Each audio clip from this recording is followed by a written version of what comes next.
Natalie McNally was 32 years old, from Lurgan in Northern Ireland, and 15 weeks pregnant. For 6 hours one December night, he was live online for thousands of people. The problem was, he wasn't really there. The stream looked live. The timestamps matched. But the man it belonged to was somewhere else entirely. Months earlier, they'd matched on a dating app. Soon after, they were expecting a baby together. That Sunday, she watched the World Cup final with her parents. Afterwards, she headed home, alone. By early evening, she was back at her home on Silverwood Green. The street was quiet. The night was just beginning.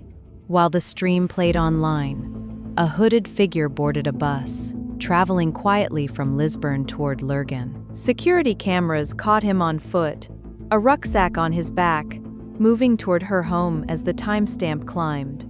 Just after 9. 2 neighbors would later say they heard screaming coming from inside the house. A large shadow crossed the blind.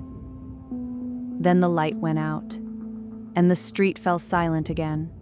Minutes later, the same figure left, wearing different clothes, and walked toward the town center. A taxi picked him up and drove back to Lisburn. Its GPS logged the arrival at 11:11 that night. The next night, emergency services were called to the house. Inside, they found Natalie.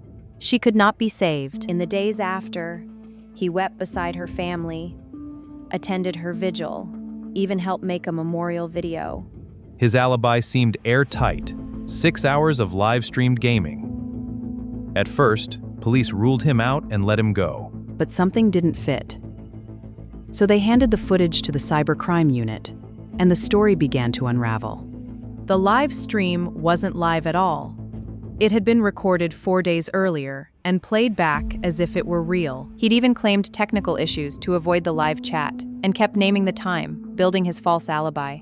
He tried to point investigators toward an ex-partner, laying, the court later heard, a careful trail of breadcrumbs. Weeks later, he was arrested and charged with the murder of Natalie McNally and their unborn child. At trial, the evidence stacked up: the bus, the taxi, the faked stream.